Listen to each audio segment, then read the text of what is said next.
Hello प्यारे बच्चों, कैसे हैं आप सब। आशा है आप सभी बहुत अच्छे होंगे।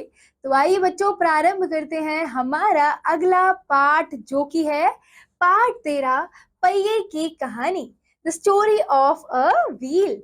तो बच्चों, यहाँ हम जानने वाले हैं कि ट्रांसपोर्टेशन की शुरुआत, यानी कि यातायात की शुरुआत कहाँ से हुई।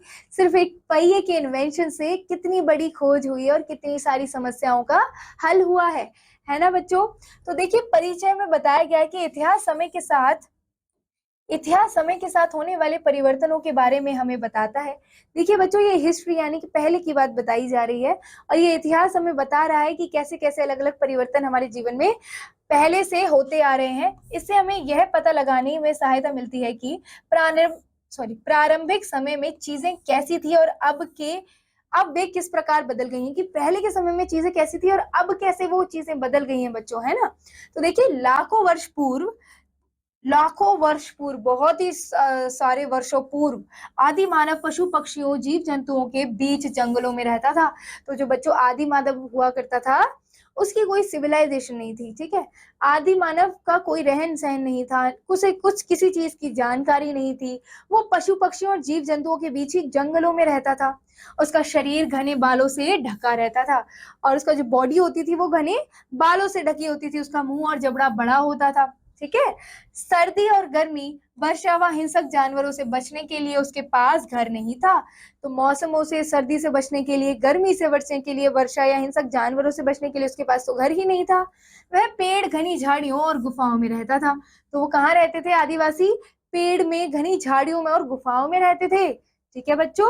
अब देखिए, आदि मानव का जीवन बहुत ही कठिन था, क्योंकि उस समय उनके पास कोई साधन, कोई माध्यम नहीं था, है ना। वो ऐसे जैसे जानवर अपनी लाइफ जी रहे थे, वैसे ही वो अपनी लाइफ जी रहे थे, ठीक है। उनके पास आने जाने के लिए यातायात का कोई साधन भी नहीं था। वह भारी सामान को भी अपने कंधों पर ढोता था। बाद में उसने इस भारी सामान को ढोने के लिए पशुओं का प्रयोग किया। तो बच्चों देखो, पहले ही अपना खुद ही भारी सामान ये आदिवासी खुद ही ढोते थे, ठीक है। बाद में समय के साथ साथ उन्होंने क्या किया? पशुओं का प्रयोग करना भी शुरू कर दिया था, ठीक है। समय के साथ साथ आदि मानवों ने लकड़ी के बने एक ढांचे पर बोझा लादा। फिर धीरे धीरे बच्चों क्या करने लगे वो? समय के साथ साथ मानवों ने लकड़ी के बने एक ढांचे पर बोझा लादा, ठीक है। बिना पहिए की इस गाड़ी को स्लेज नाम दिया गया। क्या नाम दिया गया? स्लेज नाम दिया गया। उसने इसमें पशुओं को जोड़ा, और इसमें क्या किया? उसने पशुओं को जोड़ा। यह गाड़ी थोड़ी दूर तक आने जाने के लिए ठीक थी, और पशुओं की मदद से वो क्या करता था? लकड़ी आदि जितने भी सामान थे उन्हें पहुंचाता था। लेकिन लंबी दूरी के लिए इसका उपयोग नहीं किया जा सकता था। यदि आपको दूर जाना है तो इसका उपयोग वो नहीं कर सकते थे, है ना। आदि मानव ने पेड़ काटने समय अनुभव किया कि लकड़ी के गोल लट्ठे भूमि पर आसानी से लुढ़क सकते हैं। तो उन्होंने ये देखा धीरे धीरे कि जो लकड़ी के गोल लट्ठे हैं बच्चों, ये जमीन पर क्या कर सकते हैं? आराम से रोल करके पहुंच सकते हैं ना। उसने गाड़ी के ढांचे के नीचे गोल लट्ठे लगाए। अब यह ढांचा पशुओं द्वारा सुगमता से खींचा जा सकता था, ठीक है। अब देखिए, इस गाड़ी को पहले से अधिक दूरी तक काम किया, ठीक है। अब इस गाड़ी ने पहले से ज्यादा दूरी कवर करनी शुरू कर दी। आदि मानव के दिमाग में पहिए के निर्माण का विचार आया। अब उन्होंने सोचा कि पहिए का निर्माण भी कर देते हैं। इस गोल टुकड़े को काट कर उससे पहिया बनाया गया। अब टुकड़े को काटा गया और इससे पहिया बनाया गया। गोल टुकड़े को अंदर से खोखला किया गया, और ये जो गोल टुकड़ा है बच्चों, इसको अंदर से खोखला किया गया। यही पहला पहिया था, और ये क्या बन गया फिर? ये पहला पहिया था। दो पहिए जोड़ने के लिए धुरा लगाया गया। दो पहिए जोड़ने के लिए क्या लगाया गया बच्चों? ये धुरा लगाया गया, ठीक है। और इस धुरे पर लकड़ी का ढांचा बैठाया गया। आदि मानव की यही पहली पहिए वाली गाड़ी थी, और यही थी आदि मानव की पहले पहिए वाली गाड़ी। पहिए से कुम्हार के चाक का आविष्कार हुआ, और पहिए से ही बच्चों ये क्या हुआ? ये कुम्हार के चाक का आविष्कार हुआ, ठीक है। कुम्हार के चाक से मिट्टी के बर्तन बनाना सुगम हो गया, और इसी की मदद से हम मिट्टी के बर्तन आसानी से बनाने लगे।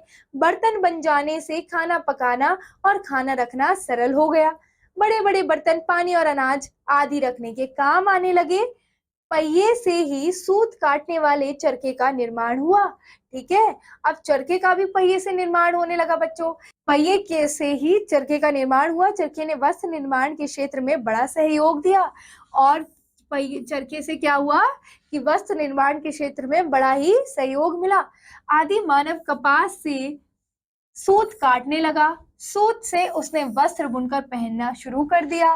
ठीक है, आजकल यातायात के प्रत्येक साधन में पहिए का प्रयोग किया जाता है। विभिन्न प्रकार की भारी मशीनों को चलाने के लिए भी पहिए का प्रयोग किया जाता है। ठीक है, और पहिए ने मशीनी युग की शुरुआत की है। वास्तव में यह मानव जीवन की सबसे महत्वपूर्ण खोज है। एक पहिए से कितनी सारी आगे क्या होने लगी, इन्वेंशंस होने लगे, आविष्कार होने लगे। तो ये एक पहिया एक रिवॉल्यूशन की तरह आया है, जिसने बहुत सारे परिवर्तन किए जीवन में और जीवन को आसान बनाने में बहुत मदद मिली हमें इस पहिए की आविष्कार से, है ना बच्चों।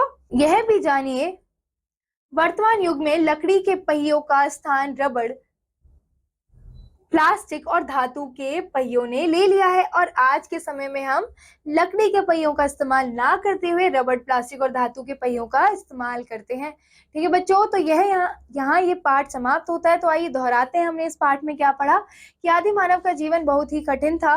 आदि मानव ने लकड़ी के बने एक ढांचे पर बोझा लादा। आदि मानव के दिमाग में पहिए के निर्माण का विचार आया। पहिए से कुम्हार के चाक का आविष्कार हुआ। पहिए ने मशीनी युग की शुरुआत की है। ठीक है, तो बच्चों यहाँ ये पाठ समाप्त होता है। आशा है आपको ये पाठ बहुत अच्छे से समझ आया होगा। हम मिलते हैं अगले वीडियो में अगले पाठ के साथ। तब तक बच्चों keep revising, keep learning. All the best. Thank you.